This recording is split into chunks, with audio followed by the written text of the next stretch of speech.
बिस्मिल्लाहिर्रहमानिर्रहीम।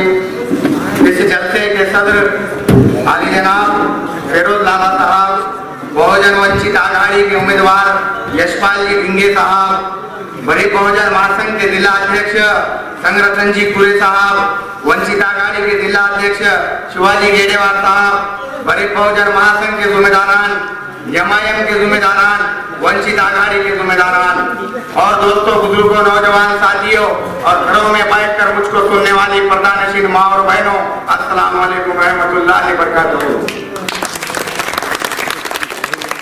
आज हम यहाँ पर कोई भाषण करने के लिए नहीं आए हैं, बल्कि ये बताने के लिए आए हैं कि आज हने गांव के लोगों के दिलों के अंदर क्या बात चल रही है, महाराष्ट्र के आज अवाम के अंदर क्या बात चल रही है, आज नांदेड़ जिले की अवाम के दिल के अंदर क्या बात चल रही है, ये दिल का दर्द बताने के लिए आज आप यहाँ पर आए हैं।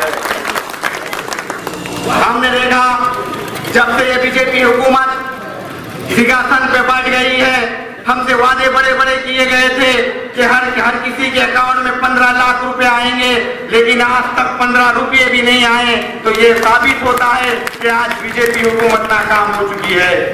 और आज हमने देखा उत्तर प्रदेश के अंदर दाढ़ी, जिसको दाढ़ी देखते हैं, जिसके सर पर टोपी देखते हैं, उसको पकड़कर खुलेआम मारा जा रहा है। लेकिन मोदी साहब मन की बात करते हैं, लेकिन एक मुसलमान के मरने पर बात नहीं करते। इससे दुख की बात और हमारे लिए क्या हो सकती है।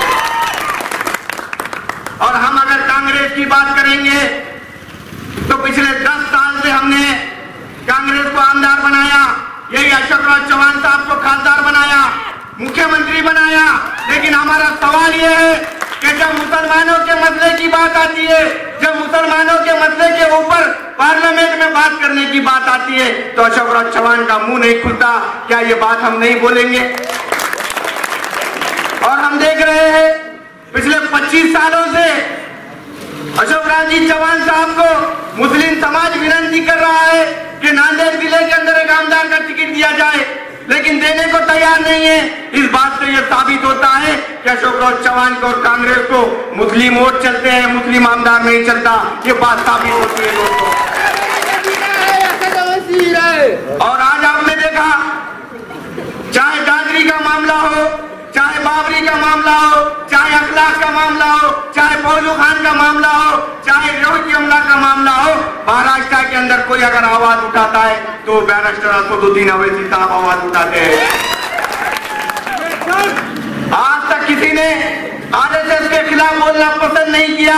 मैं सलाम करता हूँ बाबा साहब प्रकाश अम्बेडकर साहब को, जिन्होंने आज दिल्ली के अंदर जंतर मंतर पर धरना देकर कहा कि आरएसएस पर बैन लगना चाहिए। अरे ये हम भी चाहते हैं कि हकीकत आरएसएस पर बैन लगना चाहिए। आज प्रकाश जी बाबा साहब अम्बेडकर साहब तुम्हारे और हमारे कामों को लेकर आगे बढ़ रहे हैं। आज प्रकाश अम्बेडकर साहब ने और असदुद्दीन अवैसी साहब ने तुम हमको इंसाफ दिलाने के लिए बहुजन वंचित आघाड़ी बनाई है। इस बात का हमको याद रखना होगा। और हमारे उम्मीदवार डॉक्टर यशपाल भिंगे साहब है, उनको अक्सरियत से यहाँ से हमको चुन कर लाना है। ये बात बतलाने के लिए आपके दरमियान में आए हैं। और हम अगर शिवसेना की बात करेंगे तो शिवसेना तो हमेशा जेब के अंदर इस्तीफा लेकर घूमती है, ये उन्हीं के लोग कह रहे हैं। लेकिन मेरा सवाल ये है उनसे कि जब महाराष्ट्र के अंदर राष्ट्रीय माता, राजमाता, माता साहब जिजाऊ की बदनामी करने वाले बाबा पुरंदरे को अवार्ड दिया जा रहा था, जब ये शिवसेना कहां बैठ गई थी? क्या घर में बैठ गई थी या इस्तीफा घर पे भूल गई थी? ये भी जवाब उनको देना होगा। हम ये बात करने के लिए आज आपके दरमियान में आए हैं। और हमने देखा समाजवादी सरकार, मुजफ्फरनगर का दंगा होता है, फसादात होते हैं, समाजवादी सरकार मुसलमानों की रहनुमा कहती है अपने आप को, लेकिन आजम खान साहब और मुलायम सिंह यादव वहां मुसलमानों के घर पर जाकर मदद करने का काम नहीं करते। दोस्तों, यही बैरिस्टर असदुद्दीन अवैसी साहब थे जिन्होंने 17 लाख रुपए की दवाइयां ले जाकर मुजफ्फरनगर वालों का मदद करने का काम किया था। और नांदेड़ जिले के अंदर अशोक राज चौहान साहब ने जब खासदार का फॉर्म भरा था तो उन्होंने कहा था कि नांदेड़ जिले को महाराष्ट्र का एक ऐसा जिला बनाऊंगा जो मुंबई के मुताबिक यहाँ पर चलेगा। अभी मैं यहाँ से आ रहा था, पहले 5 साल अंतापुरकर साहब आमदार थे और अब यहाँ सुभाष साहब ने साहब आमदार है, मुझे ऐसा लगता है कि मुंबई की तो बात छोड़िए साहब, नांदेड़ शहर के वैसी पहले रोड तो बनाने लगाइए यहाँ पर, फिर मैं मान लूंगा आपको। नांदेड़ से देगलूर आने के लिए 1.5 घंटा लगता है और देगलूर से हने को आने के लिए वही 1.5 घंटा लगता है। यह हालत है आज हमारे।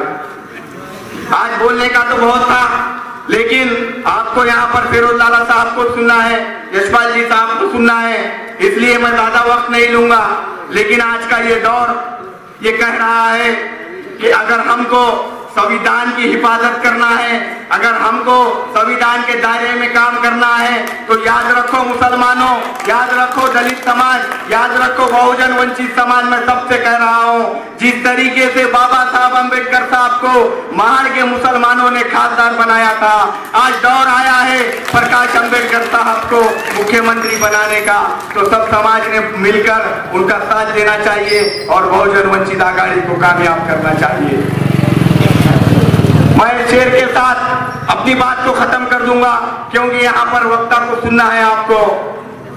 शायर हूं मैं, आईना दिखाना फर्ज है मेरा, बैठकर लाशों पर कत्ल कह नहीं सकता।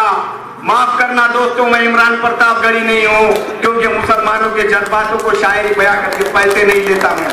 माफ करना दोस्तों, मैं इमरान प्रतापगढ़ी जैसी शायरी नहीं करता। शायर हूं मैं, आईना दिखाना फर्ज है मेरा, बैठकर लाशों पर कत्ल कर नहीं सकता। मुझे चाहे इस जुर्म की सजा दो, लेकिन इस जुर्म पर मैं खामोश हरगिज रह नहीं सकता। शुक्रिया।